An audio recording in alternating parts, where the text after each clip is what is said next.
Hey folks, Erick Stakelbeck here. Welcome to the Watchman Newscast live stream. You saw the thumbnail here on today's live stream. Iran is on the brink. These protests, these mass demonstrations are not slowing down. In fact, they're spreading in cities and towns throughout Iran. Now, they really started in particular in Western Iran and around Tehran, the capital. But folks, again, they are spreading. As of now, the magnitude doesn't look quite as large as what we saw in 2022. When massive protests rocked Iran after the murder of that beautiful young girl, Mahsa Amini, by Iran's religious goons, their religious so-called police, who beat her to death because she wasn't wearing the hijab properly, the Islamic head covering. Those protests were very large. Rewind to 2009, the biggest of all, really. You had 1 million people in the streets of Tehran, and Barack Obama, who was the president of the United States at the time, said, and I quote, "We don't want to be seen as meddling." And no one was asking for military action, by the way, at that time. All the Iranian people were asking for was a pledge of public support. Hey, Iran, Iranian people, we're with you.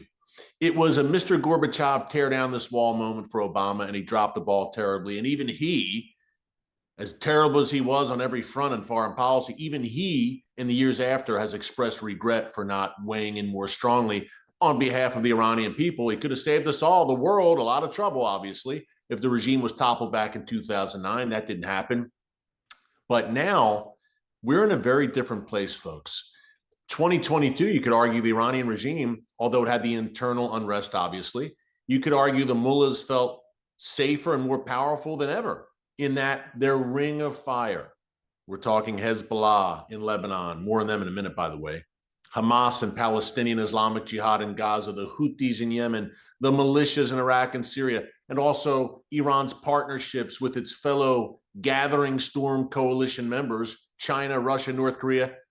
Iran was feeling very good.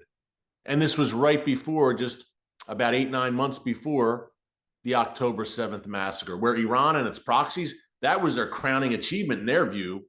Funny how that works, because it all unraveled starting on October 8th, 2023 for them. And now the Iranian regime is at its weakest point ever since coming to power in 1979. Arguably, during the Iran-Iraq War, that 8-year bloody conflict in the 1980s, the Iranian regime was very weak, clearly.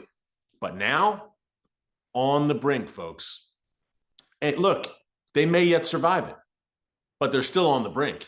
And I hope they don't survive it. I hope the Iranian people overthrow this wicked, evil, demonic regime that's inflicted so much hell on the people of Iran, first and foremost, but on the world. But they're on the brink. I mean, the 12-day war, not only has the ring of fire collapsed, Hezbollah, Hamas in their death throes, licking their wounds, the Houthis as well, but Iran's ballistic missile program and missile launchers, major dents made there, obviously, in the 12-day war, courtesy of Israel. And then Iran's nuclear weapons program destroyed, courtesy of Israel and then the United States, of course, Operation Midnight Hammer, finishing the job. And then you've got massive economic problems in Iran. That's why the people came out in the streets this past week and a half, the shop owners, the bazaar owners.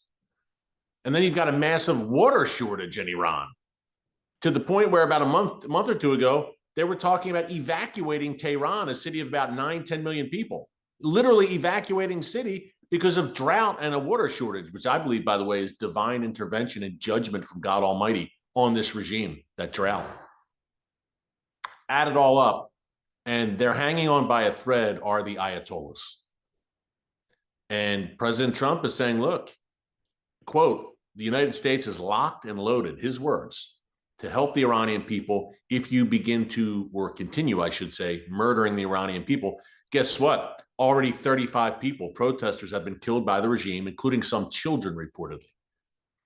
So a moment of reckoning is here for this regime. Again, they seem to have 9 lives, and they may very well survive it. I pray that they don't, but they may. But if they survive it, look, every round of protests, the regime comes out a little weaker and a little weaker, in recent years at least, because they've been exposed as a paper tiger. Let's just say it. They no longer have a veneer of invincibility. I can say the word. They're no longer seen as a budding Shia superpower in the Middle East after what happened in June 2025. They were exposed for all the world to see during the 12-day war. They could not offer any resistance to the US B-2 bombers and the Israeli fighter jets that operated with impunity above the skies of Tehran. They had no air defenses because Israel destroyed them back in October 2024. Not only that, they could not come to the aid of their proxies, Hamas and Hezbollah, as they were being pummeled by Israel after October 7th. They were exposed as a lot of bluster. And by the way, they no longer have a nuclear weapons program. That's the main factor that changed the game completely. So the Iranian people are saying, what are we doing here? We don't have to live like this. They're weak, weaker than ever. Let's move now. Again, the regime may weather this storm. I hope they don't. But folks, make no mistake, they are on borrowed time. Everywhere they look, their proxies in shambles, their nuclear program destroyed, their ballistic missile and missile launchers in very bad shape. More on that in a minute, because a new war is probably coming because of those ballistic missiles and their attempts to rearm. Russia, tied up in Ukraine. Venezuela, a close ally of Iran, pivotal ally. Maduro's gone. China, kind of reeling from Maduro's exit, and the Trump effect changes everything here. If Biden was in office, it's a lot different world. We experienced that. But the Trump effect and the Trump doctrine have painted the Iranian regime in the corner, and Trump drawing ever closer to Israel. And this partnership with Benjamin Netanyahu, I've described them as two modern-day Churchills in a sea of Chamberlains. It's changed the game, and it's put Iran on the brink. And we need the Iranian people to push them over. We're going to break all this down. Could the United States, look, according to one U.S. Senator, President Trump could very well take Khamenei, the supreme leader, out if the madness continues of murdering protesters. And what is Iran saying? You saw the title of this live stream. What is Iran saying in response? Because the U.S. and Israel are vocally and publicly backing the protesters. And Netanyahu is as well now. What are Iranian leaders saying in response? We're going to break that down, two very important points. And I talked about a potential new war with Iran. What about a potential new northern war against Hezbollah, Israel facing off against Hezbollah? President Trump has apparently given the green light to both, to Netanyahu during that meeting at Mar-a-Lago last week. A lot to unpack, so let's dig into it. Before we do, hey, if you like what you're hearing, current events, breaking news, mainly from the Middle East, but we go around the horn, Venezuela, Europe, China, Russia, America, and beyond. Be sure to subscribe and click the notification bell so you get alerts every time a new video is posted. Help us also, as we kick the new year off, to reach 1.1 million subscribers. It's been a bit elusive the past month. Holiday times, things slow down. But we've set that goal for our team. We're about, I think, 2,600 away from 1.1 million subscribers. Just a goal we set, keeps us going, and it lets us know that we're having an impact and reaching the broadest possible audience. So be sure to subscribe. I think it's something like 70% of our regular viewers are not subscribed. Come on. So come on and join us as watchmen and women on the wall for such a time as this. Subscribe, completely free. Also, we can't do what we do without some very great partners. The best of the best, Magen David Adom. You've heard me talking about them for a while now, especially since October 7th. Folks, they are Israel's emergency services system. They are Israel's first responders. We talk about Iranian missiles, Hamas rockets, October 7th, terror, all the rest. Magen David Adom first responders are the first ones on the ground responding to every single attack. Not only that, a car accident, a heart attack, God forbid. Magen David Adom is the first there. They distribute Israel's ambulances.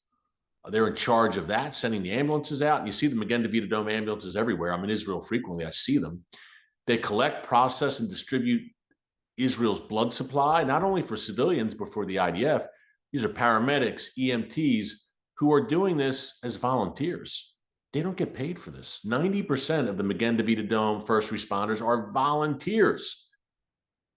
And they're doing God's work literally out of the goodness of their heart and their love for their fellow man and woman, their fellow countrymen. It's SaveLivesIsrael.com.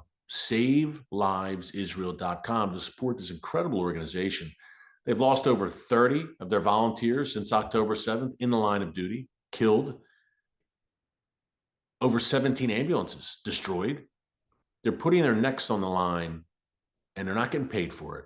And they need your help. They need medical supplies, bandages. The list goes on. Look, Israel's fighting a war on 7 fronts right now.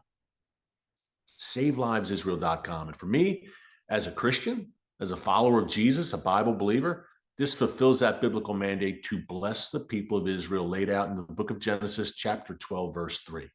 SaveLivesIsrael.com, Magen David Adom, incredible organization. Support them for such a time as this. And it's a very rough time for the Ayatollahs. How are they responding? First, okay, I want to talk about their response and the threats, which is par for the course, right? The Iranian regime's been threatening the United States and Israel for 5 decades, almost 50 years now. But one last thing about, I talked in the lead in here, the U.S. and Israel threatening Iran and saying, hey, we might have to, maybe we will intervene and push you guys out the door, help the Iranian people push you out the door. Here's what Lindsey Graham said, U.S. Senator. Now, I know he's a polarizing guy, no doubt. I'm just quoting what he said. South Carolina Senator Lindsey Graham warned that if Iran's security forces continue killing protesters, President Trump would order the killing of Supreme Leader Ayatollah Khamenei. Graham delivered the warning in a Fox News interview and said that Tehran's leadership should take Trump seriously. And he said that continued lethal force by Iran against demonstrators would invite direct retaliation at the highest level. He said, and I quote, "If you keep killing your people who are demanding a better life, Donald J. Trump is going to kill you."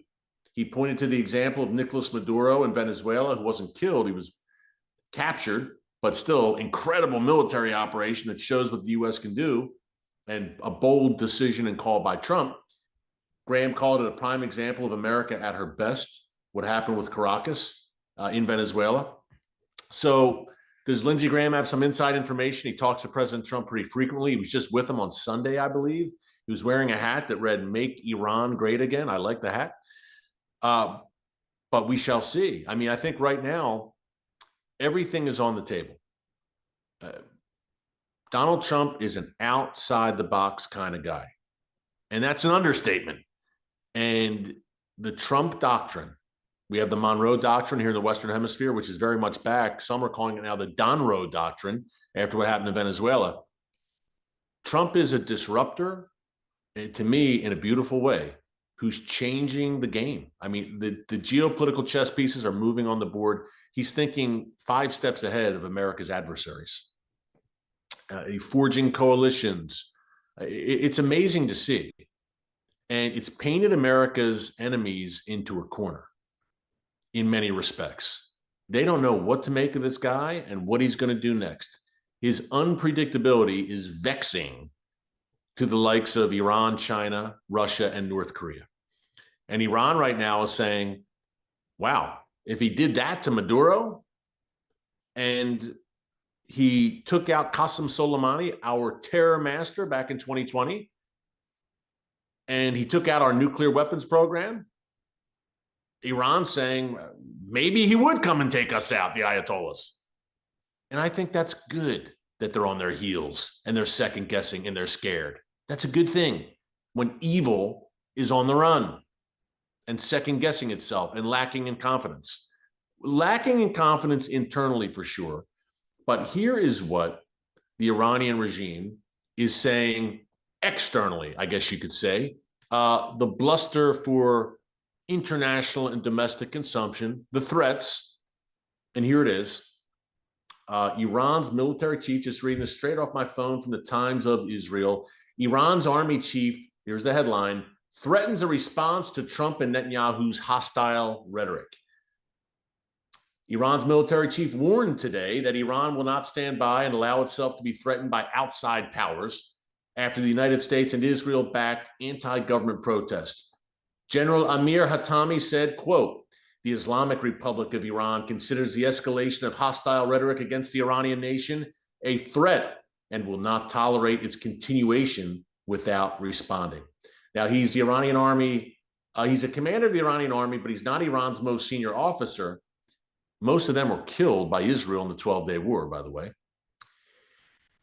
He said if the enemy makes a mistake, Iran's response would be much more robust than it was during the 12-day war back in June 2025. And if you recall, I reported live and extensively here during the war for all 12 days. If you recall, Iran inflicted some pretty heavy damage on Israel, on the homeland, no doubt. Look, Israel has incredible missile defense systems. You've got Iron Dome for shorter range missiles. You've got David Sling for medium range missiles. You've got the Arrow missile defense system for long range missiles. And now Israel has Iron Beam. They just rolled it out. It's fully operational. That laser-based missile defense system, which, by the way, is a lot cheaper than Iron Dome. I mean, a lot cheaper. And it works. And it looks like something out of Star Wars, right? It's laser beams shooting down incoming projectiles. So Israel has, there's that word again, robust missile defense systems. But look, Iran's got thousands upon thousands of ballistic missiles and drones. I mean, Iran is a virtual drone factory. They're rolling them off the assembly lines domestically. They fancy themselves as a drone superpower. They're exporting drones to Russia. They work to Venezuela as well. But aren't you glad? But the left is howling that Maduro's gone. This was an American adversary in our backyard, and it was a clearinghouse for all of our foes, whether it's Russia, China, Iran, Hezbollah, running amok in Venezuela as they're sending drugs, fentanyl, to kill Americans and drug gangs to kill Americans. I could go on. But Iran has that missile capability. And you got to think if they're, God forbid, they would do this, but they may because they're demonic. If they're going out and they're going to be toppled, do they want to go out in a blaze of glory and fire a bunch of ballistic missiles at Israel? That's one thing he's probably threatening, or at U.S. assets in the region. We're talking U.S. shipping in the region, U.S. battleships in the Persian Gulf in the region, and of course, U.S. troops in Iraq and Syria. Could Iran activate its Shia militias in Iraq and in Syria to attack U.S. troops? A lot of options. Embassies, consulates, another target. So, there's a good chance this regime, if it feels like it's truly on the brink and it's not going to survive. And I reported on Monday that there's an escape plan for the Ayatollah Khamenei, the supreme leader, to go to Russia, reportedly, and get exile in Moscow alongside his good buddy, the former Syrian despot, Bashar al-Assad. Putin also gave him exile. So, I mean, this is at an advanced stage among the Ayatollahs inside the regime in the inner circles that, hey, we may not survive this. And if we don't, what happens? But do they go out? Does it happen too suddenly for them to do anything? Does the military turn? The Islamic Revolutionary Guards Corps, they're true believers. They're the vanguard of the regime. They likely won't turn in great numbers. Does the average rank and file Iranian military member turn? Perhaps. We'll see how the next few days pan out. But their means or method for striking back would be what I just laid out. Embassies, consulates, U.S. troops, U.S. interests, the Israeli homeland. We know this. My prayer is if they are going out, and I pray they're going out, that they don't get the chance to go out in a blaze of glory in their view and cause mayhem on the way out the door. Another thing to keep in mind here before I wrap, and this is big, because we've been telling you, look, there's a very high likelihood that if the Iranian regime survives this latest round of protest, that Israel will have to bomb Iran anyway, because they're feverishly working to rebuild their ballistic missile stockpiles and the launchers. I think for the time being, they're saying, okay, the nuclear program's on ice for the time being, but the ballistic missiles we can work on with China's help, Russia's help. And Israel's saying, red line. That Mar-a-Lago meeting last week, Trump said publicly, yeah, Israel has my green light to hit the ballistic missiles. And nuclear, certainly. So that's number one. Number two out of that meeting, and listen to this. This is from the Times of Israel as well. Prime Minister Netanyahu had told cabinet ministers today that President Trump has also given the green light for a fresh Israeli offensive against Hezbollah in Lebanon.